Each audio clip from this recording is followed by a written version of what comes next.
కర్గ్ ఐలాండ్పై America దాడి, Iran serious warning.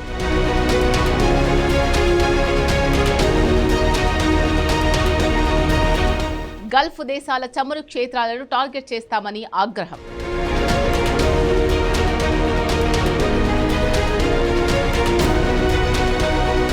అగ్రరాజ్యం చర్యలతో చమురు సంక్షోభం ముంచుకొస్తోందా?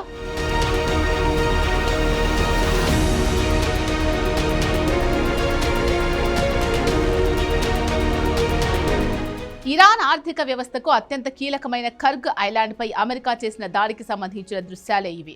యుద్ధం మొదలైన తర్వాత ఈ ద్వీపం వైపు కన్నెత్తి చూడని అమెరికా సడన్ గా బాంబులతో విరుచుకుపడింది. అమెరికా అధ్యక్షుడు డొనాల్డ్ ట్రంప్ ట్రూత్ సోషల్ వేదికగా ఈ విషయాన్ని ప్రకటించారు. తన ఆదేశాల మేరకు యుఎస్ సెంట్రల్ కమాండ్ ఈ దాడి చేసిందని తెలిపారు. ఆ ద్వీపంలోని సైనిక కేంద్రాలు పూర్తిగా తుడిచిపెట్టుకుపోయాయని అన్నారు. పశ్చిమాసియా చరిత్రలోని అత్యంత శక్తివంతమైన దాడుల్లో ఇదొకటిగా అభివర్ణించారు.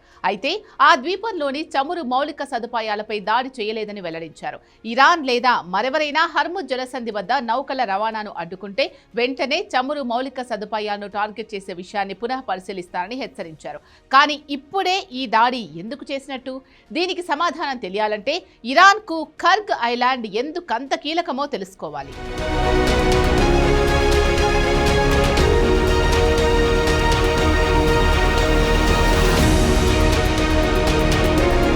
పర్షియన్ గల్ఫ్ లో కర్గ్ ఒక చిన్న ద్వీపం. ఇరాన్ తీరానికి 25 నుంచి 30 కిలోమీటర్ల దూరంలో ఉండే ఈ ఐలాండ్ ఆ దేశ ఆర్థిక వ్యవస్థకు అత్యంత కీలకం. ఇరాన్ తమ చమురు ఎగుమతుల్లో 90% ఇక్కడి నుంచే నిర్వహిస్తోంది. 1986 నుంచి ఇక్కడ విదేశీ పెట్టుబడులు పెరగడంతో ఇరాన్ ఇంధన ఎగుమతులకు కీలకంగా మారింది. యుద్ధం మొదలైనప్పటి నుంచి ఇరాన్ దాదాపు 13.7 మిలియన్ బ్యారెళ్ల చమురును ఈ ద్వీపం నుంచి ఎగుమతి చేసింది. మిడిల్ ఈస్ట్ లో ఉద్రిక్తతలు మొదలు కావడానికి ముందు కర్గ్ ఐలాండ్ నుంచి రోజుకు 1.5 మిలియన్ బ్యారెళ్ల చమురు ఎగుమతి చేసిన ఇరాన్ యుద్ధం మొదలైన తర్వాత ఈ ఎగుమతులను 4 మిలియన్ బ్యారెళ్లకు పెంచింది. యుద్ధానికి అవసరమైన నిధుల కోసమే ఇరాన్ చమురు ఎగుమతులు పెంచింది. దీంతో వ్యూహం మార్చిన ట్రంప్ తాము తలుచుకుంటే కర్గ్ ఐలాండ్ పూర్తిగా ధ్వంసం చేసి ఇరాన్ ఆర్థిక వ్యవస్థను దెబ్బ కొట్టగలమని చూపించాలి అనుకున్నాడు. అందులో భాగంగానే సైనిక కేంద్రాలను టార్గెట్ చేశారు. దారికి రాకపోతే చమురు మౌలిక సదుపాయాలను నాశనం చేస్తామని బెదిరించాడు. కానీ ఇక్కడే ట్రంప్ చిన్న లాజిక్ మిస్ అయ్యాడు. తమకు అత్యంత కీలకమైన ద్వీపాన్ని టార్గెట్ చేస్తే ఇరాన్ సైన్యం ఎందుకు చూస్తూ ఊరుకుంటుంది? వెంటనే సీరియస్ వార్నింగ్ ఇచ్చింది. توسط سامانه‌های پدافند هوایی سپاه و تحت کنترل شبکه یکپارچه پدافند هوایی کشور రాహ్గిరి వ మున్హదం షోద్. కర్గ్ ఐలాండ్ పై జరిగిన దాడుల గురించి ఇరాన్ సాయుధ దళాల కార్యాలయ ప్రతినిధి అధికారికంగా స్పందించారు. తమ దేశ చమురు మౌలిక సదుపాయాలపై దాడి చేయడానికి ప్రయత్నిస్తే ఊరుకునేది లేదని స్పష్టం చేశారు. ఒక్కవేళ అమెరికా ఆ దిశగా అడుగులేస్తే మిడిల్ ఈస్ట్ ప్రాంతంలో ఉన్న యుఎస్ సంబంధిత చమురు కంపెనీల స్థావరాలను తుడిచిపెట్టేస్తామని, వాటిని బూడిద కుప్పలుగా మారుస్తామని తీవ్రంగా హెచ్చరించారు. ఒకవేళ ఆ దిశగా దాడులు జరిగితే పెను విధ్వంసం తప్పదు. మధ్య ప్రాచ్యంలో సౌదీ అరేబియా, యుఏఈ, కువైట్ వంటి దేశాల్లోని చమురు క్షేత్రాలపై ఇరాన్ దాడులు చేస్తే ప్రపంచ చమురు సరఫరా ఒక్కసారిగా నిలిచిపోతుంది. ప్రస్తుతం ఉన్న ధరలు రెట్టింపు లేదా అంతకంటే ఎక్కువ పెరిగి బ్యారెల్ ధర $200 దాటే ప్రమాదం ఉంది.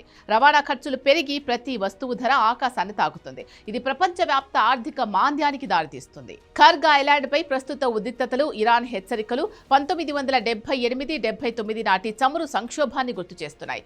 అప్పట్లో ఇరాన్లో మహమ్మద్ రెజా షా పహలావి పాలనకు వ్యతిరేకంగా విప్లవం మొదలైంది. నిరసనల కారణంగా ఇరాన్లోని చమురు క్షేత్రాల్లో పని ఆగిపోయింది. దీనివల్ల ప్రపంచ చమురు ఉత్పత్తి ఒక్కసారిగా 4 నుంచి 5% వరకు పడిపోయింది. ఉత్పత్తి తగ్గడం తక్కువే అయినా భవిష్యత్తులో చమురు దొరకదు అనే భయంతో దేశాలు నిల్వ చేయడం మొదలుపెట్టాయి.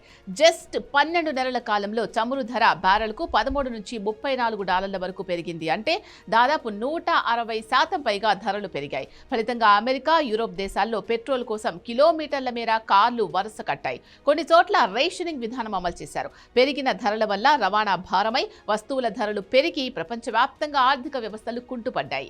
ఇప్పుడు కూడా అలాంటి పరిస్థితులకు అవకాశం లేకపోలేదు. చమురు క్షేత్రాలపై దాడులు జరిగితే ప్రపంచ ఆర్థిక రంగం కోలుకోలేని విధంగా కుదేలవ్వడం ఖాయం.